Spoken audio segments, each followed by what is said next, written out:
Hello everyone, back with another video. So this one is ranking the thriller films in my collection. So obviously if you've seen other videos, previous videos, done like horror, animated, family, sci-fi and action. So yeah, this is thrillers, and then I got dramas, maybe a few other genres. Yeah, a few shout outs before I get on with it. So these are some channels I've recently, wrote them down, recently subscribed to that I think deserve more attention, and hopefully people that watch this or my subscribers might check them out or go and subscribe to them. So you've got Jodie's Movie Realm. I think she's quite new. I've only just started watching her, or at least I've come across it. I think Ash and Sammy both gave her a shout out on their community. That's how I sort of came across her channel. But yeah, really good stuff. Good collector, interesting opinions and things. And Ollie Loves Film. I gave Ollie Loves Film a shout out before. I think he went away for like a couple of months, didn't upload anything. Fellow Bristol lad. But yeah, I would say I won't go into the numbers of the views he gets, but he deserves more views than he's getting. So yeah, he has quite a few subscribers. I think he's on his way to 200 now. So sort of nearly the same as me. But yeah, whether subscribers are sort of not clocking his videos, they don't have like a notification bell on or what, I'm not really sure. But yeah, I would recommend, does some really interesting videos and deserves more subscribers. And then one I've only recently subscribed to through the recommendation of Xfile 2708 is Big Boy Beza. So he's only got a few videos so far, but I think he's recently started his collection, film collection, should I say. So yeah, go and check him out. Really down to earth, nice seeming lad. Vida VHS Forever. So he has only got one video so far, but I think he is uploading more soon. But yeah, he's sort of done a little, what do you call it, introduction to the channel video. And his movie room is all VHS. It is literally like a flashback to my childhood. So yeah, when I'm not sure what age I was when it all shut down. It was a local one called The Enterprise that used to vote. I think they started getting some DVDs in before they shut down. Were a bit more expensive, but yeah, it was mostly VHS. I think they used to do Betamax when I was really young, not 100%, but yeah, we used to get a lot of VHS from there. And to be fair, Vida VHS Forever's room is as impressive as a proper video shop. Loads of good titles and stuff. So yeah, if you subscribe, then you'll see his videos when they come out. And then TV Nash. So yeah, I watched a few of his videos. He's commented on a few of mine. When I went to look on his subscriber count, I thought he was going to have like 800 or so. He's a really good YouTuber, really sort of seem professional. And yeah, judging by his content and that, yeah, you think he'd sort of be up there. But whether it's a newer channel, I didn't do too much research on these. But yeah, that's 5 sort of newer ones I've subscribed to and been watching recently. Obviously, there's a load of other good ones I watch all the time, but I've already shouted them out a few times a while ago, and I'm sure everybody knows those sort of bigger channels. So yeah, 3 minutes of waffling, so I'll get onto it and try and go through this a bit quicker so I don't take too long. Yeah, there's a lot of thrillers I don't own or haven't seen. Some good ones like Basic Instinct. What's the other one I was thinking of? I mean, this one I'll show as like an honourable mention. Heat. Yeah, so I've been struggling where to put this. So when I did my action, I was like, is it an action film? I mean, it's nearly 3 hours long. I mean, it has thriller elements, it has action elements, kind of has drama. I think I'm going to put it in with my crime films. Not so much gangster films. I know Stuart George did a really good top 10 gangster movies list, so go and check that out if you haven't. But yeah, I kind of found this one a bit amazing film, but yeah, kind of a bit tricky what category. So yeah, rather than do gangster films where obviously I'm limiting myself to just obviously gangster films, kind of mob sort of stuff. Yeah, I thought I'd do one with crime, so you can chuck a few other things in there like serial killers or yeah, Heat. I guess I'm going to put in there when I get round to doing the crime one, but probably won't be till after Christmas. But anyway, let's get on with it. So you've got Frailty. Sorry, still glare. I have got the lights off in here, but it's just the room of glare for some reason. Yeah, but I think this is quite an underrated one. So it's directed by Bill Paxton. I'm sure everybody knows Bill Paxton. I think this might have been the first film he directed. Starring, it's actually got Bill Paxton in it, Matthew McConaughey, Powers Booth, Luke Askew, Jeremy Sumpter, and introducing Matt O'Leary. I'm guessing he's like the youngest kid in it. yeah, it's quite a sort of intense, creepy one. Won't go into it too much. It's a bit sort of spoilerish, but let's just say the dad is kind of religious, bit of a religious zealot, and gets this thing in his head about certain people that him and his sons need to take out. Is what I'm going to say. One of the sons going along with it, one son's not. But yeah, quite a sort of I wouldn't say disturbing, but yeah, quite a sort of graphic, creepy kind of film. But yeah, I think that's an underrated one. Um, Next is one of my favourites, The Machinist. Whoops. I was thinking, do I put this in drama or do I put it in thriller? But I think it does have enough sort of the thriller edge with sort of a few moments of violence and stuff like that. But yeah, it's directed by Brad Anderson, who also does Session 9, Vanishing on 12th Street, is it called? Which one I'm a massive fan of. And Trans-Siberian, which is quite a good one with Ben Kingsley, about a train that's like going through Russia, I think it is. Might be like the Orient Express kind of one. But yeah, it stars Christian Bale. Christian Bale amazing in this. I'd say the best film I've ever seen him in. I think this might have been the one he did before Batman Begins. So in this, he lost loads of weight. He's kind of skeletal and looks really ill in it. So good, I wouldn't say method acting. What do you say? Like dedication to the role to get so thin that he like nearly made himself ill. And obviously, without spoiling it, this guy is Trevor Resnick is an insomniac who can't sleep and he's not eating and he gets real thin. So yeah, I think he went from this where he looks literally like 9 stone wet to Batman Begins where he's absolutely jacked. Yeah, I'm a big fan of Christian Bale in most stuff. Heard he can be a bit of a dickhead in real life. People that have worked with him on a set. I think there's like a video of him on, there might be Batman Begins or something, like shouting at the cast and just being an idiot. But yeah, great actor, really sort of seems to be quite a method actor, really sort of sculpts his body to get in shape for the whatever the role he's playing. It does say on the back, intense psychological thriller, so I'm like, well, if they're calling it a thriller, then I can put it in here. So can I call it a thriller? Yeah, quite a few twists, quite a sort of slow burn film, but really sort of quite an ambiguous sort of ending and kind of leaves you thinking. But yeah, really well made. Really like the sort of dark kind of style of this, and yeah, it's got some creepy moments, and the whole way through you're wondering if it's really happening or whether it's in his head. But yeah, there is a twist in that I won't talk about. So obviously a few of these I do have on DVD. I guess some of the people on YouTube have only started collecting sort of more recently, so I don't really buy many DVDs anymore unless there's stuff you can't get on Blu-ray. So recently Ash from Popcorn and Horror sent me Severance. I recently picked up, what's it called, Maximum Overdrive. I'm looking to get Meet the Feebles by Peter Jackson. Obviously, I got Bad Taste and Brain Dead. Those ones are only on DVD. So I buy a few, but yeah, obviously I've been collecting for like 20 years. So a lot of the ones I've got on DVD, I just haven't upgraded to Blu-ray and 4K. So if people are wondering why I've got a few sort of classics coming up that are still on DVD, then that's kind of the reason, yeah, until I upgrade them all, which I am working on at the moment. Stir of Echoes. Kind of got a horror sort of edge, but yeah, I'd say it's more thriller than a horror. Kevin Bacon, written for the screen and directed by David Coep, I think is how you say it. I think I've heard of other things with him in, but yeah, kind of like a supernatural one, but a really tightly wound, really well made, sort of supernatural thriller with kind of, what do you call it, like afterlife? Without spoiling it, ghostly kind of elements, but not as straight up as that. But yeah, I won't go into the plot and things too much. But yeah, I think this is a really underrated one. I think this is one of Kevin Bacon's best films, and I think this is one of the best sort of supernatural thrillers out there. Yeah, I'm going through these a bit quicker because my videos recently are going on like 30 minutes or so. I don't need to be doing director's cuts. Obviously, I don't edit or anything, so if I make mistakes when I'm speaking or I go on too long, then it's kind of tough luck. I just upload it. Manhunter.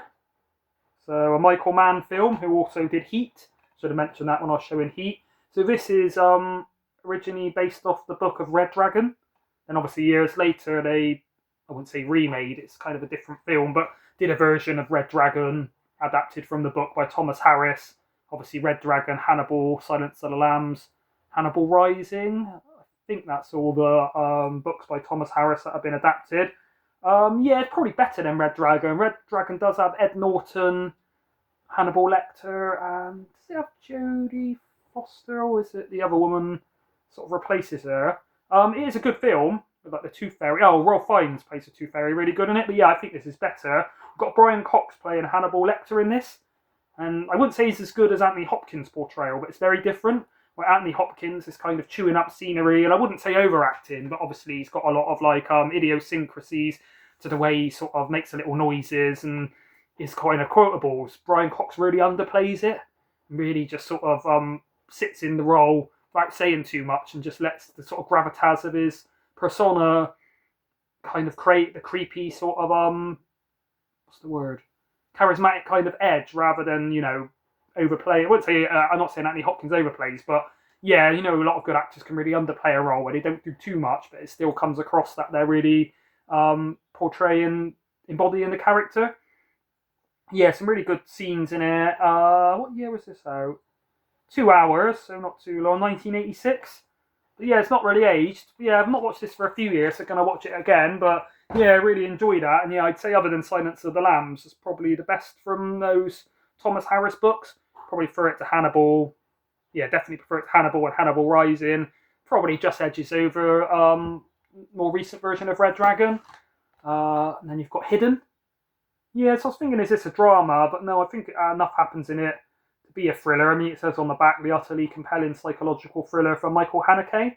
I always say Michael Haneke. I don't know if that's right. It could be Hanik, or I think he's Austrian. Yeah, I showed this in my ranking of the Michael Haneke films, and this is my favourite one by him. Yeah, really taut, sort of suspenseful thriller, really well made, kind of a twist in it, never gets boring.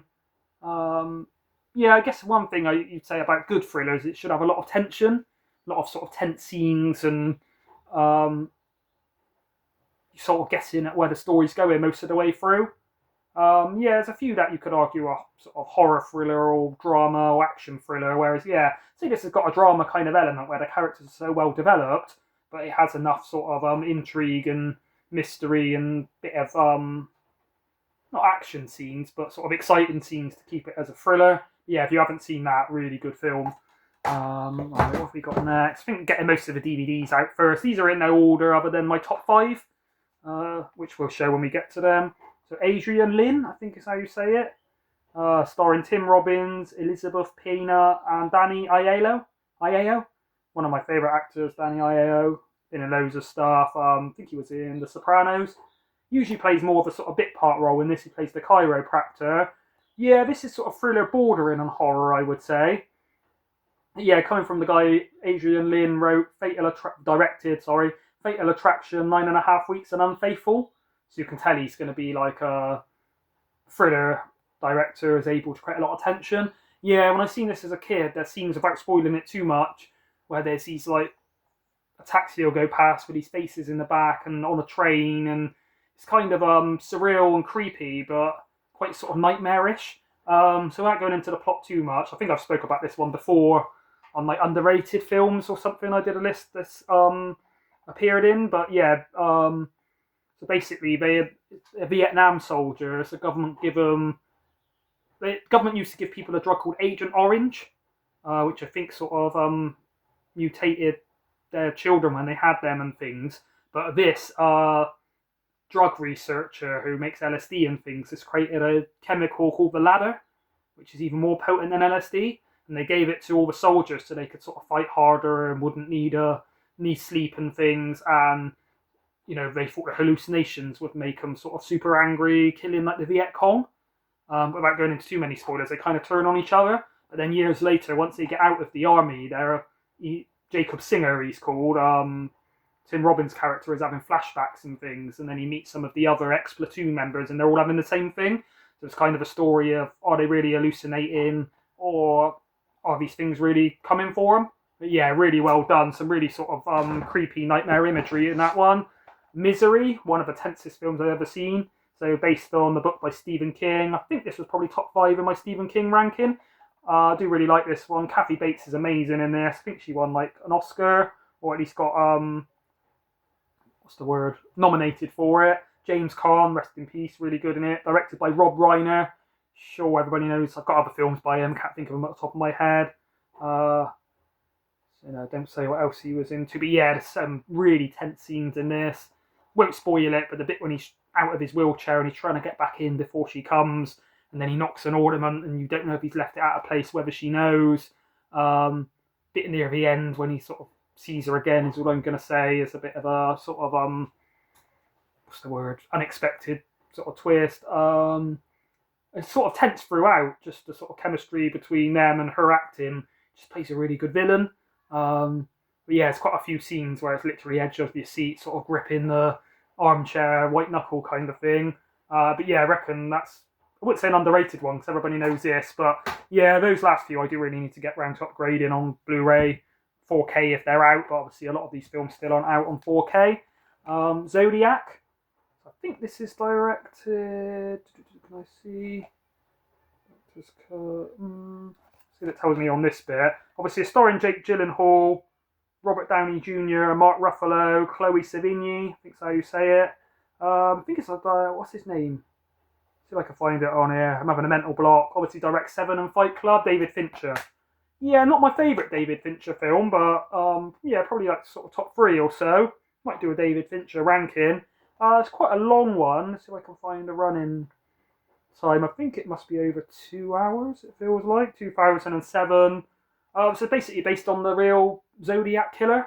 I don't think they ever caught the Zodiac killer, but he was sort of sending cryptic messages and they needed someone to decipher them. So Jake Gyllenhaal sort of works, I think he's like in a press office, and he's trying to decipher the codes. Yeah, really sort of taut, well wound up kind of thriller. Oh yeah, 162 minutes, so going on 3 hours. But yeah, really interesting, entertaining one, Zodiac. People haven't seen it. Kind of a serial killer one, but a bit more intrigue going in on where they're trying to crack the codes. This next one, a really brutal one, so thought I'd, obviously Hidden's a foreign one, but yeah, I had to have some Asian cinema in here. So this is one of my favourite Asian directors. So Kim Ji-woon, I think he's Korean. Does The Good, the Bad and the Weird, which I must admit I haven't seen, but it's coming out soon on Arrow, so I'll probably pick it up. Bittersweet Life, amazing, one of my favourites. Tale of Two Sisters, one of the tensest, creepiest psychological horrors I've ever seen. Starring Byung-hun from Bittersweet Life, G.I. Joe, The Rise of the Cobra, can't say that's something I'm interested in or ever seen, and Choi Min-sik from Old Boy. Yeah, so it's basically a cat and mouse where, without going into it too much, what happens to the guy, there's a serial killer, does something to this guy, he wants revenge on him, so rather than sort of turn up and kill him, you know, and then it's over, he'll turn up, stab him a few times, leave him in a bad way, catch and release him, like an evil fisherman, and then sort of catch him again a month later, brutalise him again, and just keeps doing that and torturing him. But yeah, there's some scenes in it, I won't go into too much detail, but I think it's either a taxi or a car, a stabbing scene that happens in the car, just so brutal and realistic. It's got some of the most vicious, realistic violence I've ever seen. Quite strong stuff, but yeah, if you could stomach it, really good. Bordering on horror, but I'd still say it's a thriller. Right, now we've got Mute Witness. So this is a 4K from Arrow. Yeah, it's only seen this one recently and was really pleasantly surprised by how good it is. Found it really sort of tight. It's like a Russian... Well, it's in English language, but it stars a lot of Russian actors. And it's sort of shot in Russia. Directed by Anthony Waller, who does The Piper, which I've not seen, and An American Werewolf in Paris, which I haven't seen. Well, I might have seen it when I was younger. I can't remember it, but heard it's pretty bad. I can assure you this is not bad. Yeah, it's kind of got a few horror elements, but more of a thriller. That's one of my cat's hairs on the side of it. So starring Marina Sudina as Billy Hughes, really attractive, really good actress. Co-starring Faye Ripley from Mary Shelley's Frankenstein, Evan Richards from Society. I mean, it says here, Mute Witness is an unpredictable, nerve-shreddingly tense viewing experience, which is true. But yeah, really clever, some really sort of good twists. Yeah, really enjoyed this one. Out of all, most of these are ones I've seen years ago that have always been favourites, but it's probably the one I've seen the most recently that really impressed me. Nice little slip case, and obviously I reversed that round. But yeah, I think I've done a review. I don't really do reviews for individual films, but I was so impressed when I first watched that one. Yeah, I thought it would just be a sort of low budget B-movie slasher. That's the reason I hadn't ever heard of it, but no, it's a lot more than that. Right, so now we're on to the top 5. So yeah, I guess I've kind of got these in an order, I think. So you've got The Sixth Sense. So for me, this is M. Night Shyamalan's best film. Some really good. Well, I'm sure everybody's seen this, but I won't. Obviously, I'll say there's a twist. Hopefully, I won't ruin it. Looking out for the twist. But yeah, really good twist in it. Remember when I first seen this in the cinema, I was kind of jaw dropping. I think once you watch it again, you can sort of spot all the signs that the twist is coming. So stars Bruce Willis, one of my favourites by him. What's the name of the young kid? Haley Joel Osment. Let's see if I can find him. It's got Toni Collette. I forgot she was in it. Obviously, she's really good in Hereditary. Having a mental block. Yeah, Haley Joel Osment. When he's in this, I thought he was going to go on to be like one of the greatest actors, one of the greatest child actors I've ever seen. I don't think he's really gone on to be in much. A lot of these really good child actors, same as Macaulay Culkin. What's her name? I'm not sure of her name, but the girl that was in Matilda and Mrs. Doubtfire. Some of them are like so good at that age that you're like they're only going to go on to be, you know, up there with like Anthony Hopkins as like acting skills, but a lot of them just seem to fade away. Remember, maybe being in Hollywood too young sort of messes with them and they want out. Or I think some of them like Macaulay Culkin, River Phoenix, what's the one that makes really bad music? The Goonies and things. I have a mental block of his name. I think they all did drugs and stuff, or maybe got like abused in Hollywood and just messed up their adult career. I'll remember his name in a minute. He's also in Lost Boys. On the tip of my tongue. I'll tell you if I think of it during the video. Yeah, I do need to upgrade this onto like 4K or Blu-ray because I still just got the DVD, although it is a nice 2-disc set. I really enjoy Signs and a few other Shyamalan, but this I think was his sort of breakout film. Remember in school everyone was talking about it and some kid was giving the plot spoiler and everyone was like annoyed at him. Yeah, sure everybody's seen Sixth Sense, but yeah, bordering on horror where it's obviously like got sort of supernatural elements, but yeah, just a really well made, tight thriller. Then you've got Seven. So yeah, it's bordering on horror, you know, it's quite graphic stuff, but yeah, I'd still class it as a thriller. Really good gluttony, I was going to say. Really good chemistry between Brad Pitt and Morgan Freeman, both great actors. Also got, let's see if I can find her name. Gwyneth Paltrow. I think she's married to that idiot from Coldplay. I think she got a baby called Apple or something now. Don't see too many, haven't seen, should I say, too many films with Gwyneth Paltrow, but do really like her in this. She got good chemistry as well. Obviously, David Fincher. Was thinking of putting Fight Club in here, but I think Fight Club's more of a drama than a thriller, isn't it? But yeah, Fight Club probably my favourite. Maybe tied with this, and then Zodiac next. But yeah, David Fincher, one of my favourite directors. Sort of plays on the 7 sins.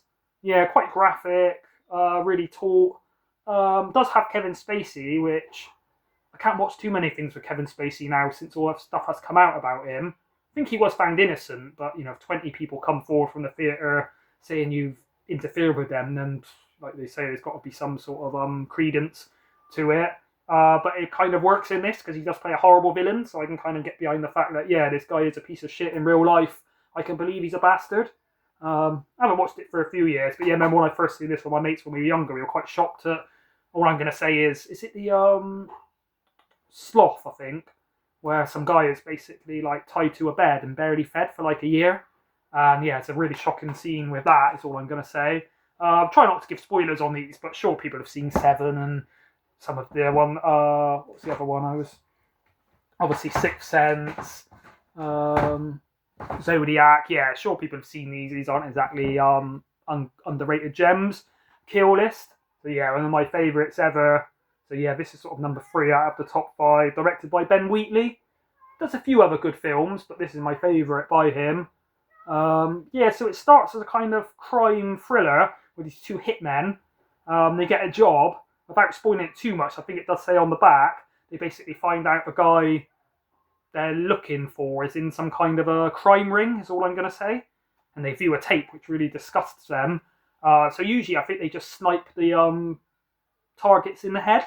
Because this guy and his affiliates are so sickening, they sort of really go to town on them, beat them with a hammer, some really brutal killings.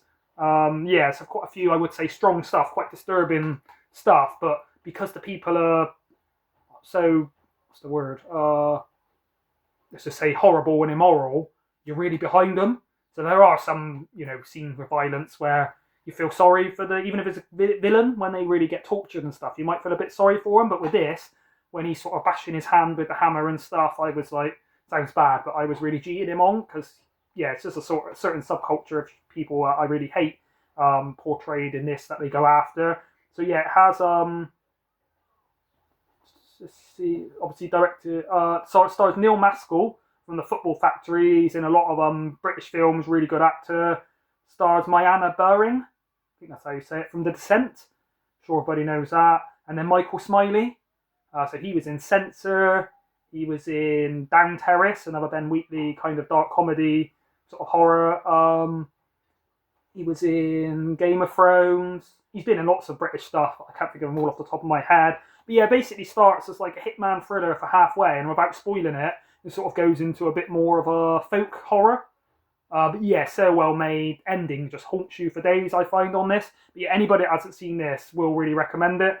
I do need to upgrade this onto Blu-ray. I think it's about £8 in HMV, so looking to get that one after festive period's over. And then you've got The Hitcher. I won't get this all out, but a lovely edition by Second Sight Films on 4K. Probably my favourite edition I've picked up the whole year. The picture on this is amazing. Watched it years ago, literally like 10 years before I bought this. I had it on DVD and really enjoyed it.